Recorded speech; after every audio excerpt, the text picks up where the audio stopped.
तो आइए आप सभी का मैं पुनः स्वागत करता हूं इस कार्यक्रम में जुड़ने के लिए। आर्य केंद्रीय सभा नगर निगम क्षेत्र फरीदाबाद का यह साप्ताहिक सत्संग अब मैं स्वागत करना चाहता हूं। हमारे मध्य में आचार्य नरेंद्र मैत्रेय जी उपस्थित हो चुके हैं और बहुत ही सुंदर सरल चर्चा के द्वारा हम सभी का मार्गदर्शन कर रहे हैं।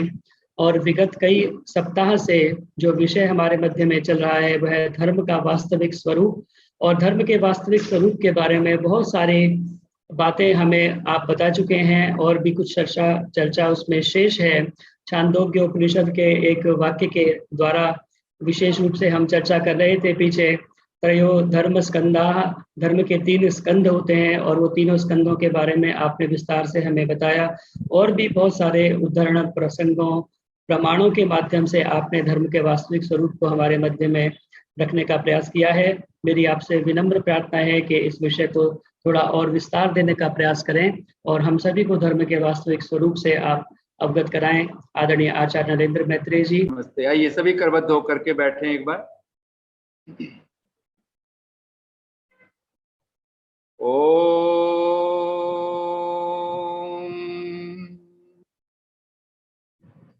मधो मन्मे निक्रमणम मधो मन्मे परायणम वाचा वदामि मधुमत् भूयासं मधुसन्दृशः। ॐ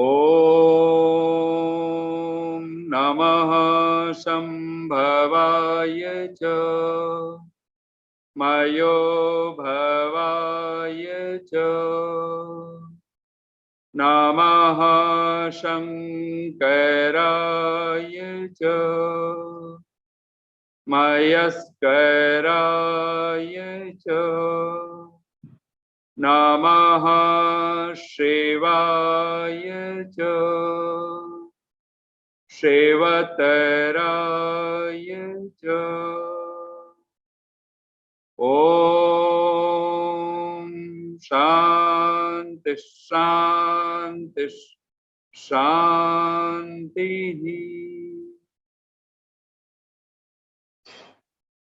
आर्य समाज नगर निगम क्षेत्र फरीदाबाद, आर्य केंद्रीय सभा और फरीदाबाद की सभी समाजें, सभी महिला समाज, पुरुष समाज, सभी अधिकारी वर्ग और पूरी दिल्ली आदि पूरे भारतवर्ष के सभी प्रांतों से उपस्थित सभी धर्मप्रिय सज्जनों, मातृशक्ति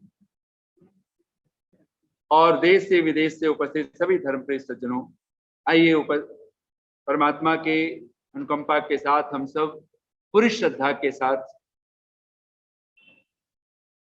काफी समय के माध्यम से हम लोग धर्म का वास्तविक स्वरूप, इस विषय पर हम लोगों ने विशद चर्चा की है और अनेक अनेक विधा से भगवान मनु के माध्यम से, मनु महाराज कहते हैं कि साक्षात धर्म के जो 4 लक्षण हैं, तो कहते हैं वेदः स्मृतिः सदाचारः स्वस्य च प्रियम आत्मनः एतत् चतुर्विधम प्राहुः साक्षात धर्मस्य लक्षण। साक्षात धर्म के यानी प्रत्यक्ष, जिसको हम ये नहीं कह सकते कि हमारे पास नहीं है, तो कहते हैं प्रत्यक्ष जो लक्षण है धर्म के, वो 4 लक्षण। वेदः स्मृतिः सदाचारः स्वस्य च प्रियम आत्मनः।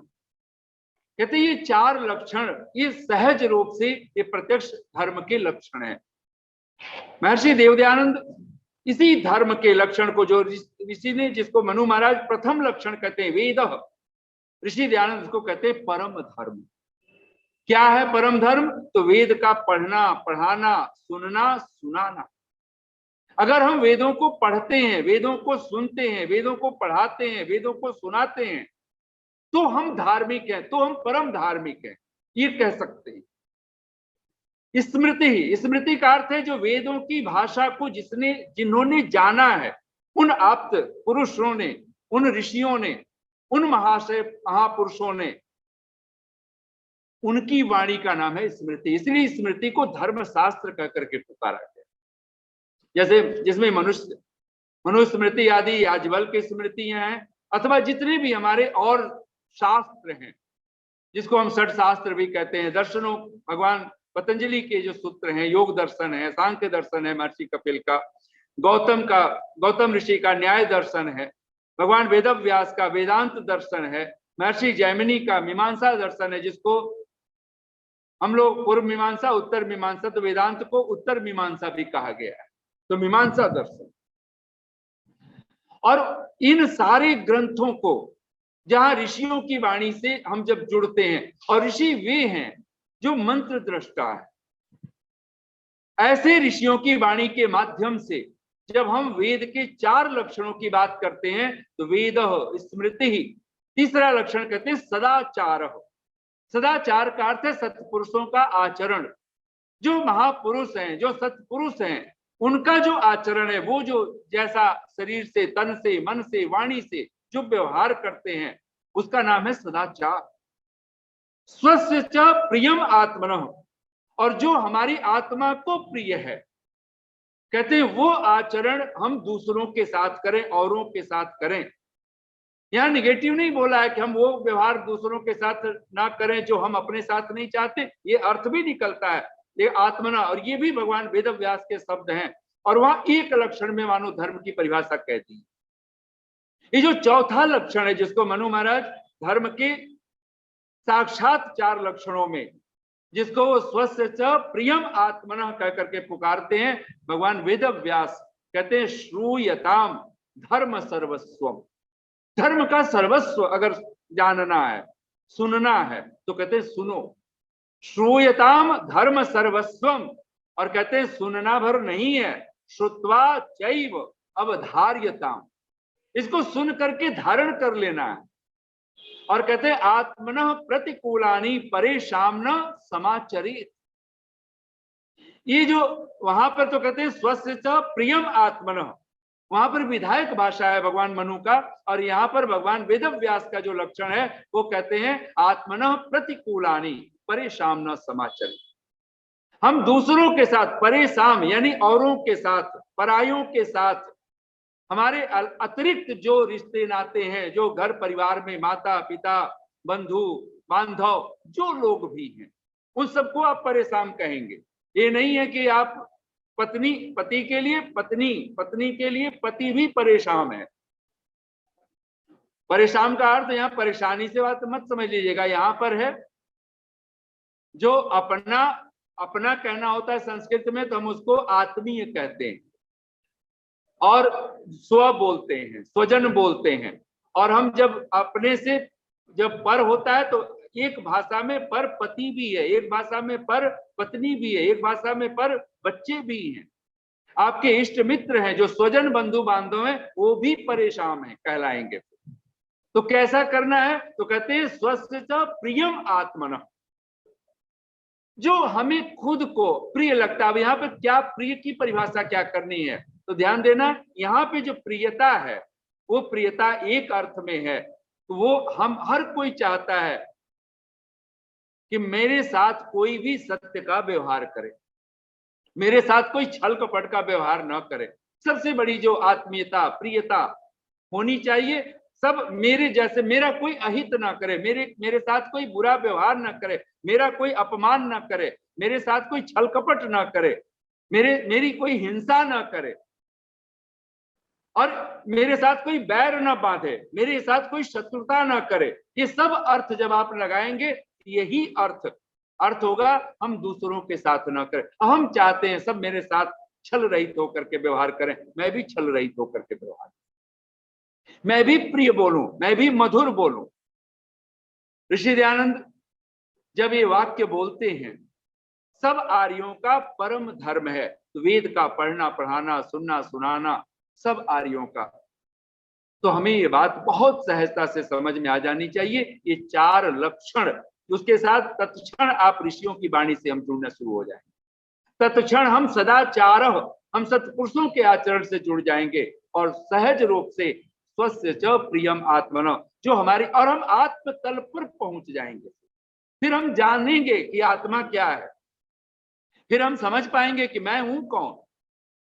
फिर मुझे क्या चीज परिग्रह करना चाहिए और किसको छोड़ देना चाहिए। परिग्रह करने योग्य अगर कुछ है तो संसार का ये आउटर वेल्थ परिग्रह करने के लिए नहीं है। अगर सचमुच में परिग्रह करने योग्य है तो 6 संपदाओं को कह करके, जिसको इनर वेल्थ कहेंगे हम लोग, 6 संपदा, उनका परिग्रह करें ना हम लोग, जितना मात्रा में कर सकें। वो सब थोड़ा ही है और वो नाम हम सब जानते हैं।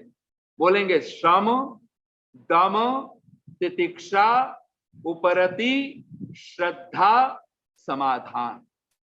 ये 6 संपदाएं, यानी पहली संपदा है श्रम की संपदा, मन की शांति, जहां सब शांत होगा, जहां उपद्रव नहीं होगा, जहां किसी भी तरह के काम, क्रोध, लोभ, मोह, मद, मत्सर, ईर्ष्या, द्वेष, ये सारी वासनाएं, जिसको अगर भगवान पतंजलि की भाषा में कहें, जहां यम प्रतिष्ठा पालेगा, नियम प्रतिष्ठित हो जाएगा। ये 10 लक्षण हैं योग के, जो यम नियमों की भाषा में 5 यम और 5 नियम, तब समझना चाहिए कि हम आत्मा की प्रियता को समझने लगे।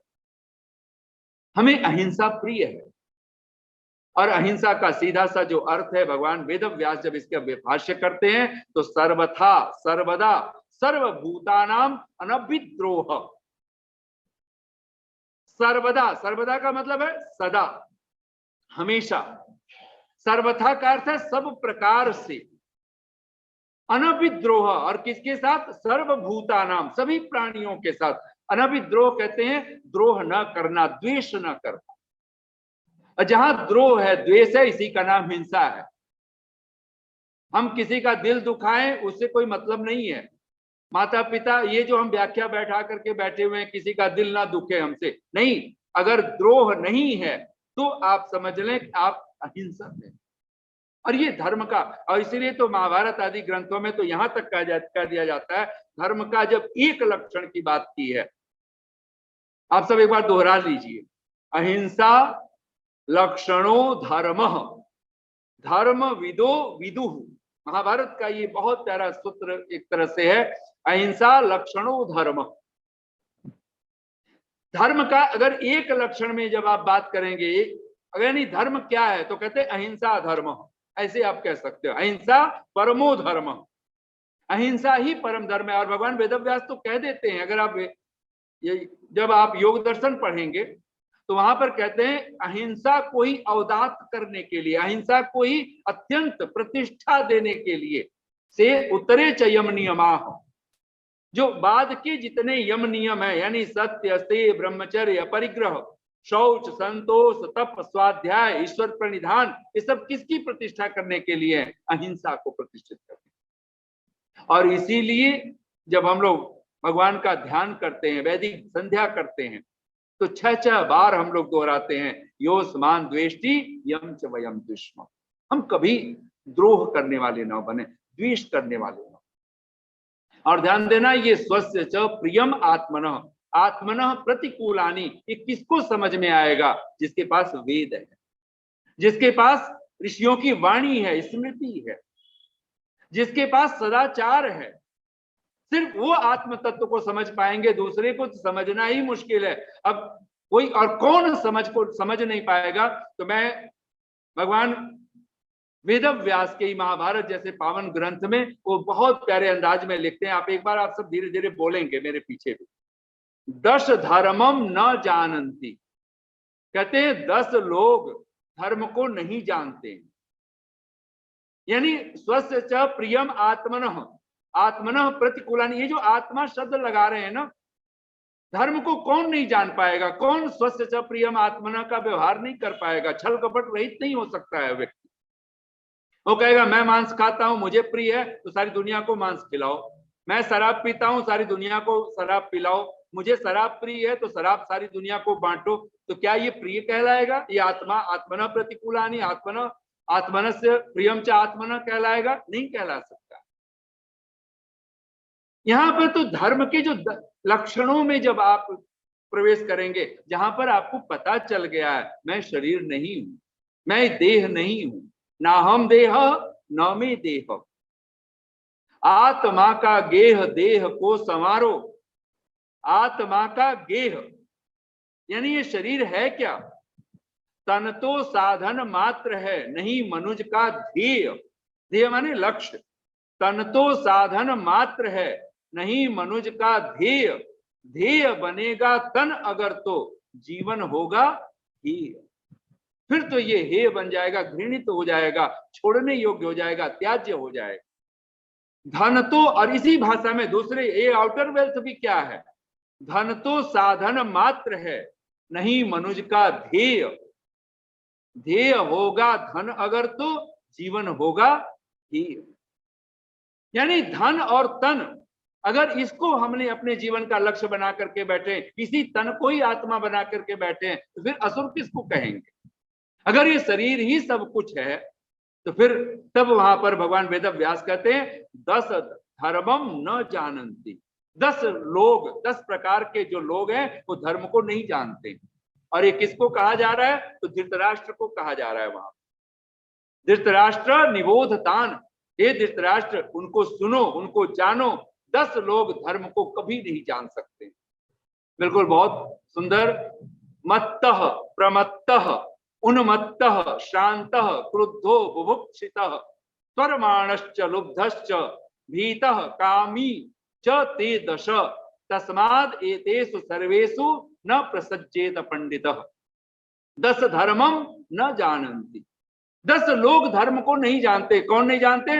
मत्तः प्रमत्तः उन्मत्तः। आप गिन सकते हैं, और बहुत सुंदर जितेंद्र जी ने यहाँ पर आपके सामने भी लिख दिया है। तो मत्तः, पहला जो मत्तः, दूसरा प्रमत्तः, तीसरा उन्मत्तः, चौथा शान्तः, पांचवा क्रुद्धः, छठा बुभुक्षितः, सातवां त्वरमाणः, आठवां लुब्धः, नौवां भीतः और 10वां कामी। अब ये जो 10 आपके पास में, ये 10 लोग कभी धर्म को नहीं जान पाएंगे। ये ना तो आत्मनः प्रतिकूलानि कर पाएंगे और ना प्रियम आत्मनः कर पाएंगे। मत्तः का क्या अर्थ है? जो नशे वाला, नशा कर रहा, जो संसार का कोई भी नशा, ये जो आजकल शराब और ये ड्रग्स तरह तरह के, ये तो नशा है ही, ये तो मूड भी जानता है। लेकिन जब पद का नशा हो, धन का नशा हो, किसी भी तरह का, और उस नशे में अगर कोई बैठा हुआ है तो कहते हैं वो मत्तः, वो नशे से युक्त जो व्यक्ति है वो धर्म को जान ही नहीं सकता है।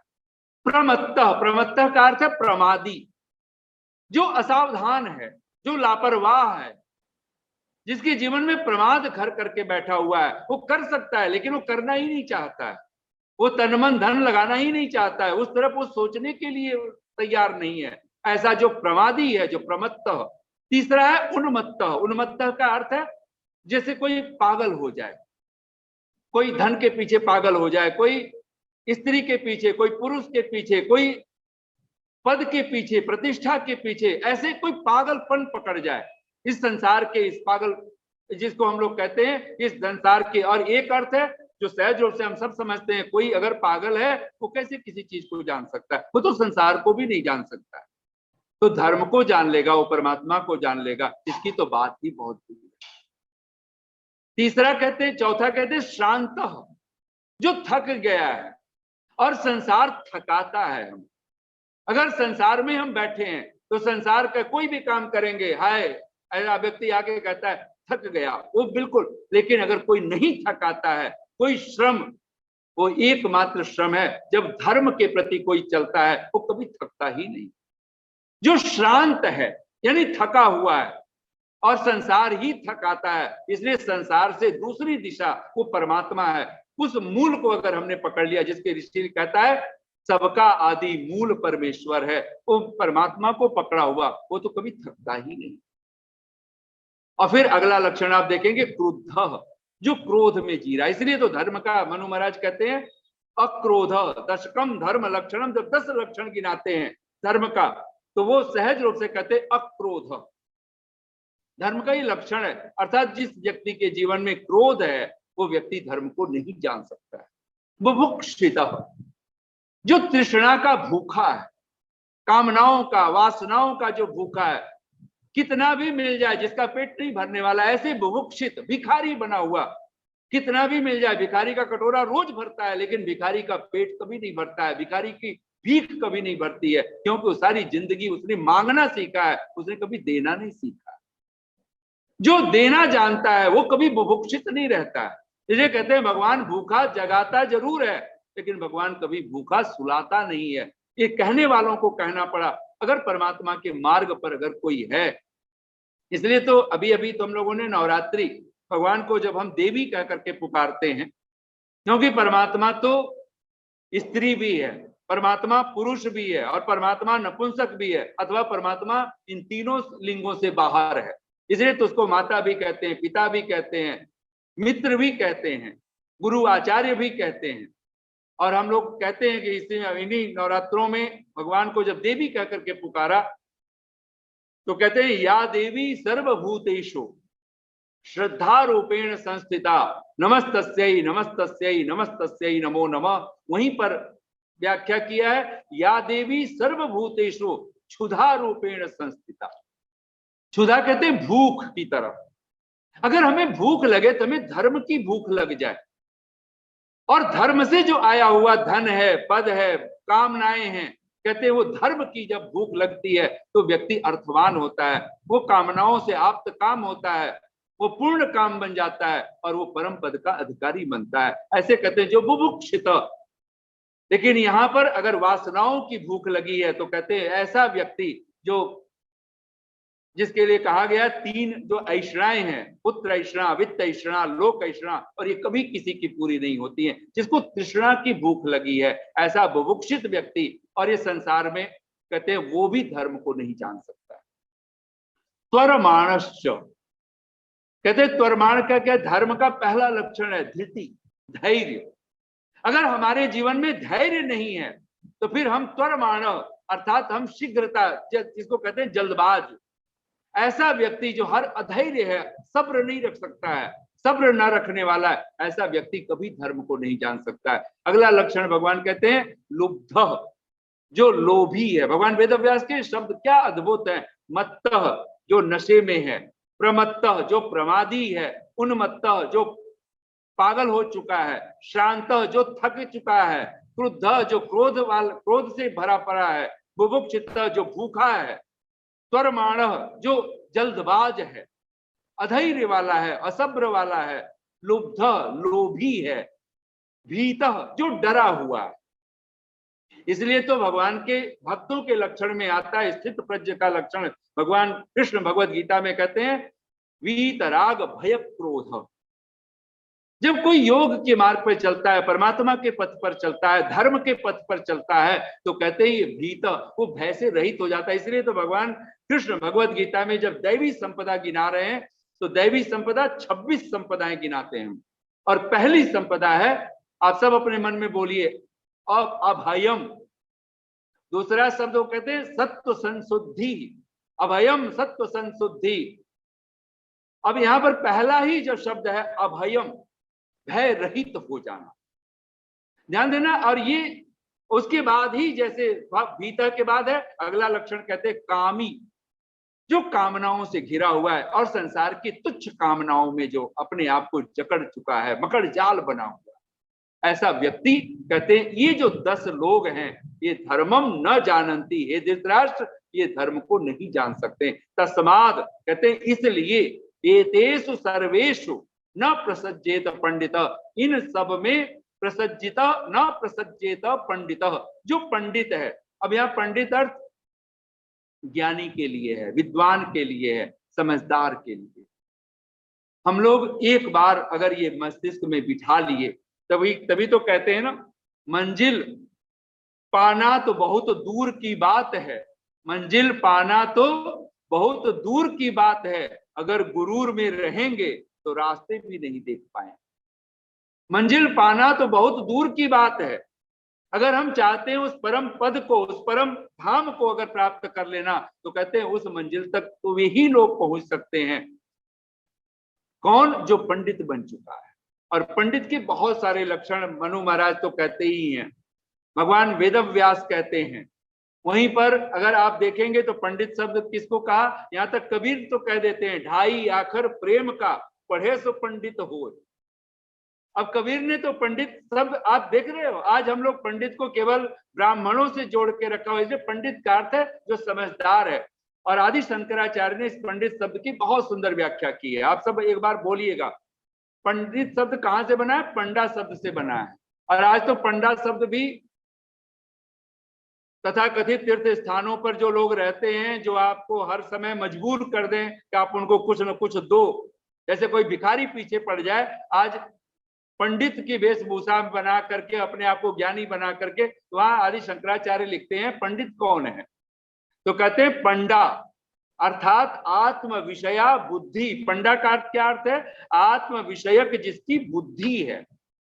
इसीलिए यहाँ पर स्वस्थ प्रियम आत्मनः, जब भगवान मनु कहते हैं आत्मनः प्रतिकूलानि परेशान समाचरित, जब भगवान वेद व्यास कहते हैं, तब यहाँ पर समझ में आना चाहिए पंडित का पंडा शब्द से बना आत्म विषया बुद्धि, आत्म विषयक बुद्धि का नाम है पंडा।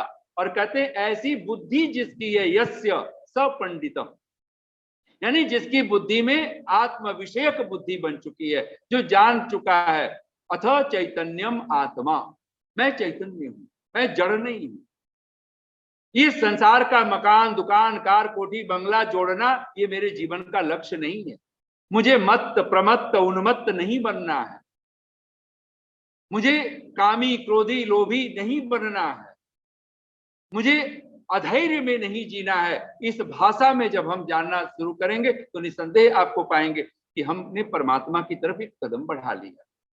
तो धर्म के लिए कहते हैं 10 धर्मम न जानन्ति, ऐसे जो 10 लोग हैं ये धर्म को कभी नहीं जान सकते। और अगर ये लक्षण हमारे भीतर है, अब घटाना हमें है। हम कहीं मत्त तो नहीं, हम कहीं प्रमादी तो नहीं, हम कहीं उन्मत्त पागल तो नहीं हो रहे हैं। धन पद मकान पका, आज व्यक्ति को कहता है समय नहीं है। आपको पता है समय के पीछे चिंतक क्या कहते हैं? कहते हैं आप याद कर लीजिए, कहावतों की भाषा में कही जाती है और सब हमको याद भी है, फिर भी हम लोग नहीं स्वीकार करते। तब समझ में आना चाहिए हम कहीं उन्मत्त हो चुके हैं। उन्मत्त को ही पता नहीं लगता है, पागल व्यक्ति को ही पता नहीं लगता है कहाँ बैठना है, कहाँ उठना है, क्या बोलना है, क्या नहीं बोलना है। वह संबद्ध प्रलाप करता है जिसका कोई मतलब नहीं होता है, दो बातें कोई जुड़ती नहीं है, फिर भी वो चर्चा करता है। तब समझ में आना चाहिए। तब अब यहाँ पर एक बात अपने मस्तिष्क में हम लोग बिठा लें कि जब भगवान कहते हैं धर्म के 4 लक्षण, वेद स्मृति सदाचार स्वस्य च प्रियम आत्मनः एतत् चतुर्विधम प्राहो साक्षात धर्मस्य लक्षणम। एक साधु कहता है रात को रात कह दिया मैंने, रात को रात कह दिया मैंने, सुनते ही बौखला गई दुनिया। रात को रात कह दिया मैंने, सुनते ही बौखला गई दुनिया। रात को रात कहने का मतलब क्या है? सत्य कहना। और दुनिया पागल हो जाती है, उसको बर्दाश्त नहीं करना चाहती। ध्यान देना, जिस दिन हम भी अगर इसी मानसिकता में बैठे हुए हैं तो फिर हम धर्म को नहीं समझ सकते। और धर्म अगर हमारे पास नहीं है तो ध्यान देना सुख फिर हम भूल जाए, क्योंकि सुखस्य मूलम धर्म, सुख का जो मूल है। और ऋषि दयानंद के ही शब्द हैं, छिन्ने मूले वृक्षो नश्यत, कहते हैं वैसे ही पापे क्षीणे दुखम नश्यत। और सत्यार्थ प्रकाश में तो स्वर्णिम वाक्य में ऋषि ने इसको उद्धृत कर दिया। अगर हम सुख पाना चाहते हैं, दुख से छूटना चाहते हैं तो धर्म करें और पाप छोड़ें, इसके अलावा कोई उपाय नहीं। तब हमें ये समझ में आ जाए। और तब भगवान के ही शब्द हैं, यतो धर्मः, भगवान वेद व्यास के शब्द हैं। ये भी छोटा सा सूत्र लेकिन अद्भुत है। बोलिए, यतो धर्मस् ततो जयः। हम सब जीत चाहते हैं, हम सब सुख चाहते हैं, हम सब लाभ चाहते हैं। और एक बात जो पिछली बार भी हम लोगों ने चर्चा की थी, धर्म शब्द जब हम पकड़ते हैं तो हम सोचते हैं अच्छा धर्म कर्म करना है ना, तो हम ईश्वर को बिल्कुल अलग कर देते हैं। ईश्वर हम छोड़ ही नहीं सकते। अगर ईश्वर छूट जाता है तो फिर धर्म हमारे पास कुछ नहीं है, वो मूल है। वो ईश्वर ही धर्म का स्वरूप है। और ईश्वर अगर हमारे पास है, पहला जो धर्म के रूप में पकड़ना है वो वेद वाणी। वेद वाणी क्यों हम महत्व दें, वेदों को क्यों महत्व दें, क्यों कहें हम वेदो अखिलो धर्म मूलम। भगवान मनु कहते हैं ना, वेदो अखिलो धर्म मूलम, धर्म का अगर कोई मूल है तो वेद है। और वेद क्या कहना चाहता है, वेद का पहला ही अगर वाक्य अगर हम बोलें, अग्नि मीडे पुरोहितम यज्ञस्य देवम ऋत्विजम होतारम रत्न धातमम, उस जो परम ज्ञान स्वरूप अग्नि स्वरूप जो परमात्मा है, जो हमारे सब दुखों को छिन्न भिन्न कर देने वाला है, भस्मसात कर देने वाला है, ऐसे उस अग्नि स्वरूप परमात्मा को हम उसकी स्तुति करें, ईडे उसका पूजन करें, उसका सत्कार करें। ऋषि दयानंद जब अग्नि नय सुप्था राय, हम जब विश्वानि देव बोलते हैं ना हम लोग मंत्र, तो विश्वानि देव में देव और सविता कह करके परमात्मा को पुकारा। और वहां पे भी आप देखें तो भगवान को क्या कर रहे हैं ऋषि दयानंद, हे सकल जगत के उत्पत्ति करता, समग्र ऐश्वर्य युक्त शुद्ध स्वरूप, सब सुखों के दाता परमेश्वर, सब सुखों को देने वाला। और धर्म का क्या है, धर्म सुखस्य कारणम। भगवान वेदव्यास कहते हैं सुख का जो मूल है वो धर्म है। धर्म का अगर कोई सचमुच में अगर कोई धर्म मूल अगर कोई है तो कहते हैं वेद है। यानी और वेद का क्या अर्थ है, तो सीधा एक अर्थ हम अपने मस्तिष्क में बिछा लें, वेद, वेद क्या है तो परमात्मा की वाणी। और यहाँ कोई लेखक हो सकता है कि अपनी किताब से अलग हो, लेकिन परमात्मा तो एवरीवेयर है, समवेयर की बात नहीं है, एनीवेयर की बात नहीं, वो यहाँ पर हर जगह है, सब जगह है, सर्वव्यापक है। तब हमारे मस्तिष्क में बात बैठनी चाहिए वो वेद में भी है, वेद स्वरूप है। वो स्वामी जी बहुत ठीक लिखते हैं, नमामि समीशान निर्वाण रूपम विभुम व्यापकम ब्रह्म वेद स्वरूपम। भगवान वेद स्वरूप है। इसे वेद का एक भी मंत्र, एक भी शब्द हमारे अगर हमने उसे हृदयस्थ कर लिया, उसे कंठस्थ कर लिया, उसे अपने दिलो दिमाग में अगर बिठा लिया, तो फिर हमसे ज्यादा भगवान के कृपा पात्र कोई दूसरा नहीं हो सकता। अग्नि नय सुप्था राय जब इस मंत्र का भाष्य करते हैं ऋषि दयानंद यजुर्वेद भाष्य, वहां पे प्रश्न किया है, अथ ईश्वर कान अनुग्रहणाति, ईश्वर किनके ऊपर अनुग्रह करता है, ईश्वर किसके ऊपर अनुग्रह करता है, किसके ऊपर अपनी कृपा बरसाता है। तो वहां पर सहज लिखा है, ये मतलब जो मनुष्य, ये मनुष्या सत्य भावेन परमेश्वरम उपासते, जो सत्य भाव से परमेश्वर की उपासना करते हैं। पहला अगर धर्म हमारे पास होगा तो पहला यज्ञ हमारे पास होगा, उसका नाम है ब्रह्म यज्ञ। संध्या उपासना फिर हम नहीं छोड़ पाएंगे, फिर ये आंख की नींद तोड़नी होगी, सूरज उदय हो उससे पहले हमें उदय होना होगा, हमें अपनी निद्रा तोड़नी होगी। जैसे और गुरु नानक को कह देते हैं, जागो रे जिन जागना अब जागन की बार, फिर क्या जागे नानका जब सोवे पांव पसार। ये बाहर की भी नींद तोड़नी जरूरी है। ये शयन आलस्य आदिकम विहाय, ऋषि दयानंद लिखते हैं, जो शयन आलस्य आदि छोड़ करके संधि वेलायाम, जो संधि वेला में यानी अभी सूरज उगा नहीं है उस समय हमारी संध्या हो जानी चाहिए, हमारा ब्रह्म यज्ञ संपन्न हो जाना चाहिए। सांझ सूरज अस्त हुआ है, जो एक कम से कम 1 घंटा का जो समय एक वो हमारे पास वो परमात्मा का समय, वो ब्रह्म यज्ञ है। अगर हम सचमुच में धर्म से ओतप्रोत होंगे तो हमारे पास अगर कुछ होगा तो परमात्मा। रात को रात कह दिया मैंने, यह सुनकर बौखला गई दुनिया। परमात्मा का भक्त जब भी कोई बात कहता है, वो इसीलिए तो ऋषि कहता है सत्य को ग्रहण करने, असत्य को छोड़ने में सर्वदा उद्यत रहना चाहिए। और आप जान के हैरान होंगे, जैसे ही आप ब्रह्म यज्ञ आपके जीवन का अंग बनेगा। धर्म, और ये अगर धर्म को अगर आपने क्रियात्मक रूप देना है, अगर ये जो 10 तरह के लोग थे, मत्त, प्रमत्त, उन्मत्त, शांत, क्रुद्ध, बुभुक्षित, कर्माण, लुब्ध, भीत, कामी, ये जो 10 प्रकार के लोग हैं, ये 10 प्रकार के लोग ये 5 यज्ञ कभी नहीं कर पाएंगे। इसलिए यज्ञ को क्रिया यज्ञ कहा गया है। आपने अगर आपने योग दर्शन पढ़े तो क्रियात्मक योग कह करके भगवान महर्षि पतंजलि भगवान वेद व्यास जब भाष्य करते हैं तो क्रिया योग कहते हैं।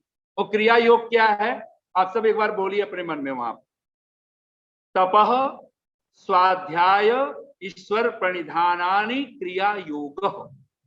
कहते हैं जिसको योग की तरफ चलना है, जिसको क्रियात्मक योग करना है, परमात्मा जिसको समाधि चाहिए, योग चाहिए, मोक्ष चाहिए, कैवल्य चाहिए, उसको क्या करना होगा? तपः स्वाध्याय ईश्वर प्रणिधानानि।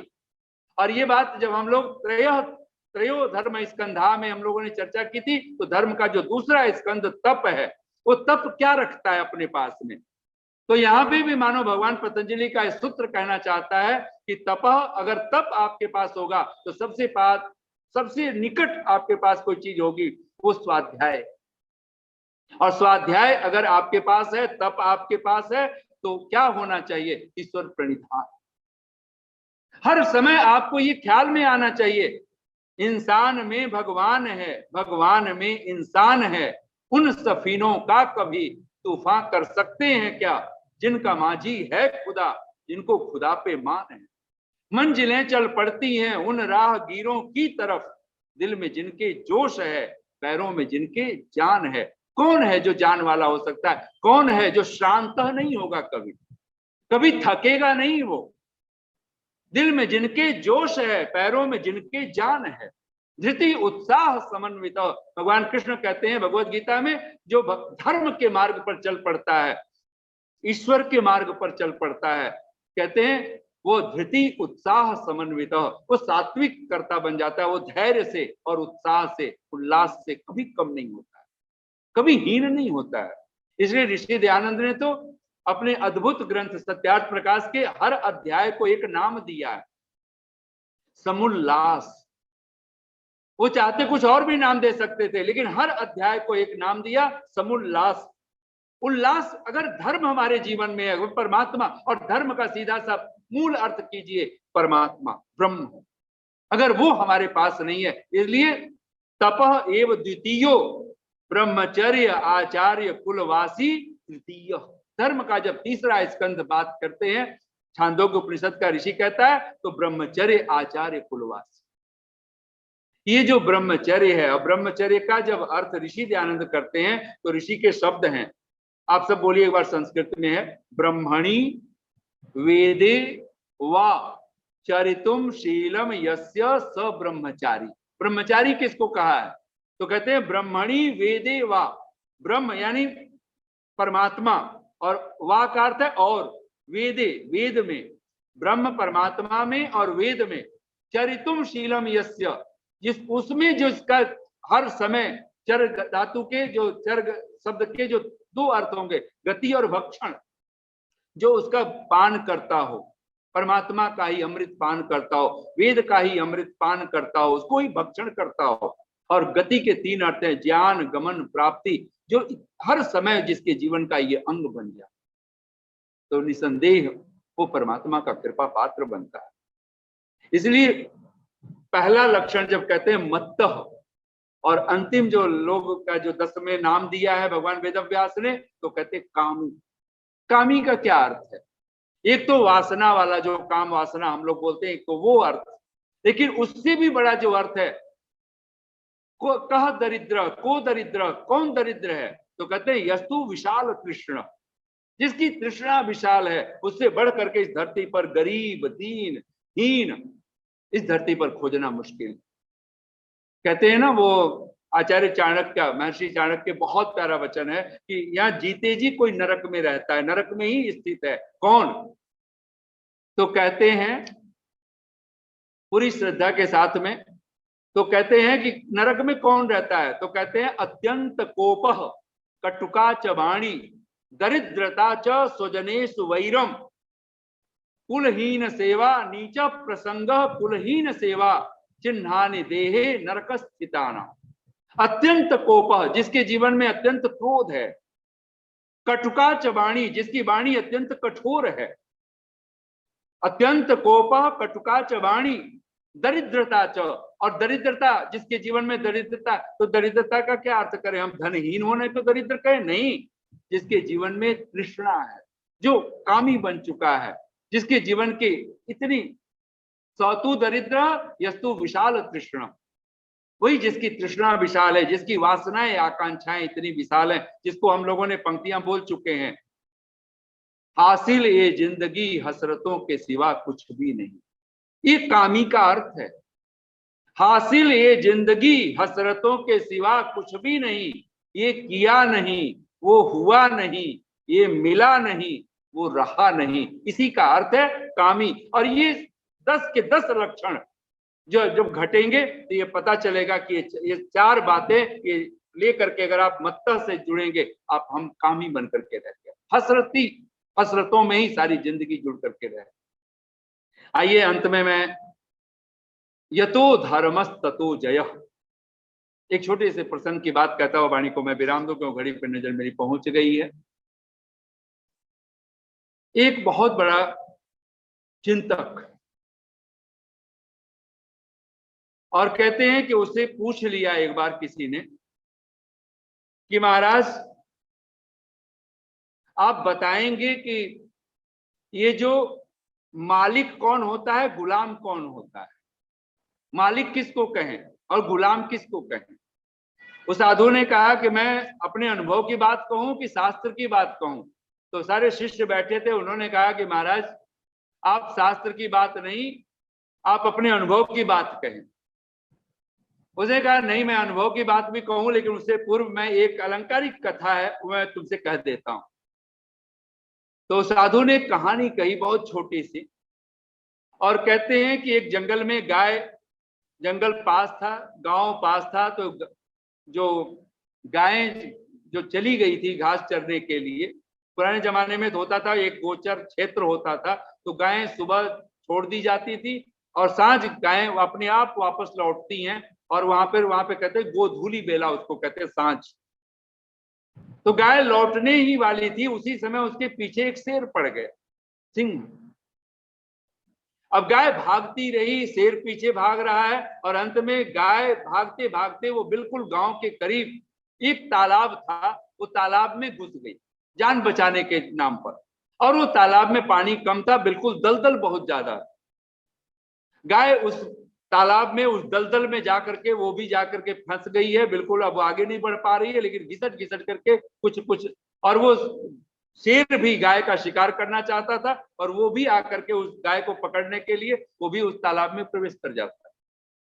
साधु कहता है कि वो शेर और गाय के बीच की जो दूरी थी बहुत थोड़ी सी अब बच गई,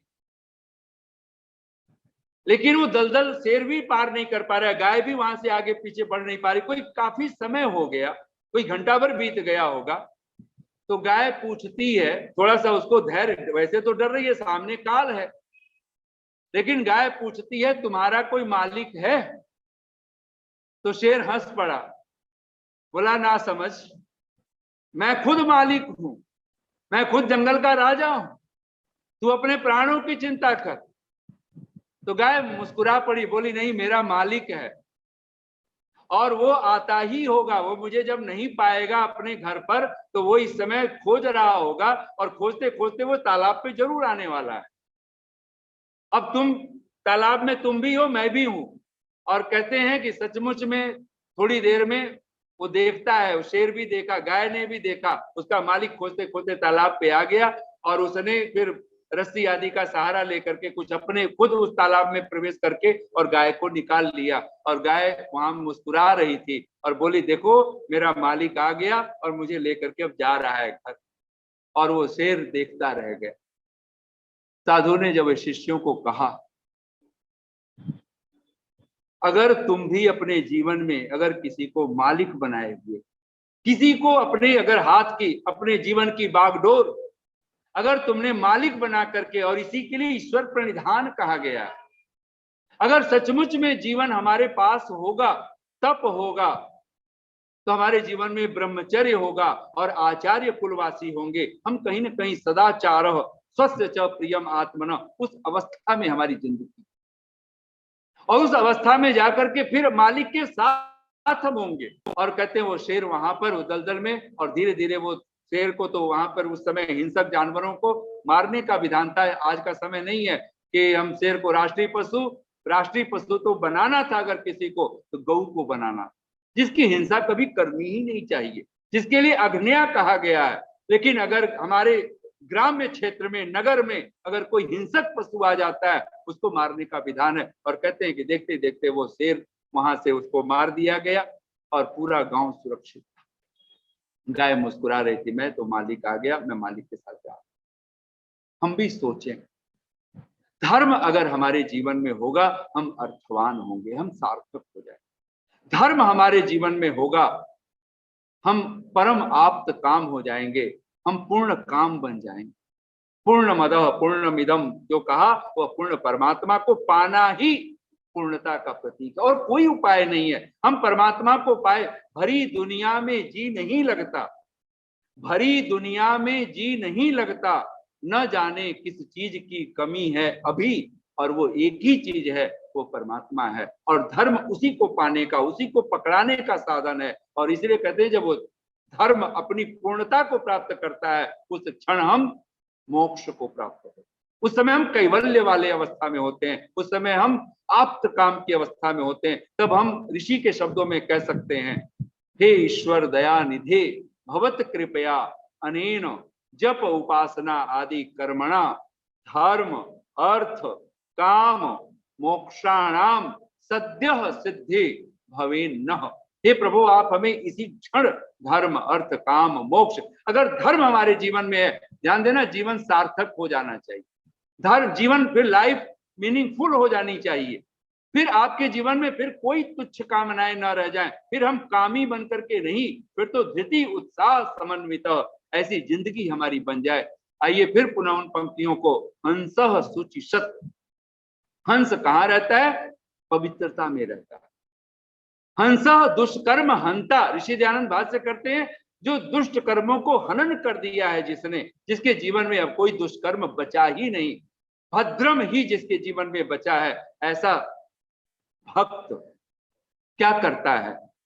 हंस मानसर भूला सनी पंख में चंचु, हो गए उजले परमट मैले, कंकर चुगने लगा वही जो मुक्ता चुगता पहले। पर में क्या ऐसा आकर्षण जो परमेश्वर भूला, हंस मानसर भूला। वो मानसरोवर को ही भूल बैठा, जहां कमल नाल के पास रहता था, जहां वो मोती खाता था। सागर में मोती होता हमने सुना है, लेकिन जहां हंस रहता है मानसरोवर में, कहते हैं वहां मुक्ता फल होता है। कमल नाल से बिछुड़ कांस के सूखे तिनके जोरे, ऐ बुलबुलों, ऐ बुलबुलों, कहा कि खिजा में भी शुक्रे खुदा करो। जब पतझड़ आए तभी भी भगवान को धन्यवाद दो। क्यों? तिनके कहां से लाओगे फसले बहार में। अगर केवल ये सोच के बैठ जाए कि हमने तो पतझड़ हो गया तो अब तो सारी जिंदगी, तो कहते अगर पतझड़ होगा तभी तिनके मिलेंगे, घोंसले कहां से बनाएंगे। तो कहा कि कभी भक्त का, भगवान का भक्त तो कभी शिकायत करता ही नहीं। कमल नाल से बिछुड़ कांस के सूखे तिनके जोरे, अब गुंठित कलियों के धोखे, कुंठित शूल बटोरे। शूल त्रिविध ताप, जहां धर्म होता है वहां कोई ताप नहीं है, वहां कोई संताप नहीं है। तप का अर्थ ही है जहां कोई ताप बचता ही नहीं। इसलिए तप सुख प्रद दुख दोष नसावा। और तप एक ही तप होता है, भले उसके हम नाम सात्विक तप कहें, राजसिक तप कहें, तामसिक तप कहें, लेकिन तप तो सिर्फ सात्विक है। तप सुख प्रद दुख दोष नसावा। कमल नाल से बिछुड़ कांस के सूखे तिनके जोरे, अब गुंठित कलियों के धोखे, कुंठित शूल बटोरे। पर में क्या ऐसा आकर्षण जो परमेश्वर भूला, हंस मानसर भूला सनी पंख में चंचु। कहते हैं गति का परम प्रतीक बन गया जड़ता का अनुरागी। नीर क्षीर की दिव्य दृष्टि में अंध वासना जागी, नीर क्षीर की दिव्य दृष्टि में अंध वासना जागी। गति का परम प्रतीक बन गया जड़ता का अनुरागी। क्षण को अर्पित हुआ साधना का मनवंतर भूला, हंस मानसर भूला सनी पंख में चंचु। हो गए उजले परमट मैले, कंकर चुगने लगा वही जो मुक्ता चुगता पहले। जो मुक्ति का फल खाता था, धर्म अगर हमारे पास है तो फिर हमारे पास जो फल आएगा वो मुक्ता फल, वो मोती। संस्कृत भाषा में बार बार याद रखिए, मुक्ति का ही दूसरा नाम मोती है, अपभ्रंश है वो हिंदी में, अन्यथा तो मुक्ति। और ये शरीर ये सीप की नाई है। किंवदंती है स्वाति की बूंद, और स्वाति नक्षत्र की बूंदे अगर सीप में पड़ जाए तो मुक्ता फल बन जाता है। वो स्वाति की बूंद कुछ और नहीं, वो परमात्मा की ही अमृत वाणी। अगर वो परमात्मा की भक्ति हमारे जीवन में आ गई, धर्म हमारे जीवन में आ गया, निसंदेह मुक्ता फल बनता है। नीर क्षीर की दिव्य दृष्टि में अंध वासना जागी, गति का परम प्रतीक बन गया जड़ता का अनुरागी। क्षण को अर्पित हुआ साधना का मनवंतर भूला, हंस मानसर भूला सनी पंख में चंचु। हो गए उजले पर मट मैले, कंकर चुगने लगा वही जो मुक्ता चुगता पहले।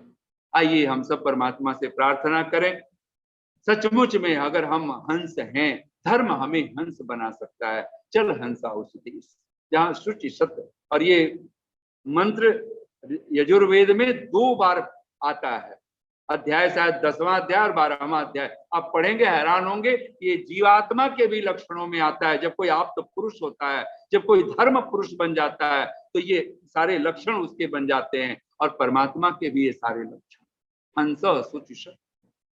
आइए हम सब परमात्मा को पुकारें और अंत में 4 पंक्तियां कहते हुए, और मैं जो अक्सर बोला करता हूं उन पंक्तियों को बोल रहा हूं। जो करना है वो कर गुजरो, धर्म कर्म है, धर्म सत्कर्म है, इसको त्यागा नहीं जा सकता, छोड़ा नहीं जा सकता। अगर हम सचमुच में चाहते हैं कि हम मत्तः न बने, प्रमत्तः न बने, उन्मत्तः न बने, शांत थके नहीं कभी जिंदगी में, क्रोध हमारे जीवन में ना आए, बुभुक्षित ये संसार की वासना की भूख हमें कभी परेशान न करे, बाधित न करे, त्वरमाण इस संसार में हम कभी असावधान न हो, कभी जल्दबाज न हो, धैर्य सब्र हमारे जीवन से कभी न छूटे, ऐसी अवस्था वाला अगर चाहते हैं, लोभ से छूटना चाहते हैं, भय से बचना चाहते हैं, सब प्रकार से और इस सब तरह की कामनाओं से, जहां पर कबीर कहते चाह गई चिंता मिटी, मनुआ बेपरवाह जिनको कछु न चाहिए। इस संसार में कुछ नहीं चाहिए, लेकिन कुछ चाहिए, और वो चाहिए परमात्मा, वो चाहिए धर्म। और तब ये दो पंक्तियां हैं, जो करना है वो कर गुजरो, यानी अभी इसी क्षण नियम बना लें, हमने तो करना है, जो करना है वो कर गुजरो, ये दिल की राय है। दिल में कौन बैठा है? परमात्मा। जो करना है वो कर गुजरो, ये दिल की राय है, वरना सोचने वाले हमेशा सोचते ही रह जाते हैं, वरना सोचने वाले हमेशा सोचते ही रह जाते हैं। इतनी शांति और प्रेम से आप सबने सुना, बहुत बहुत साधुवाद, बहुत बहुत धन्यवाद। ओम शम।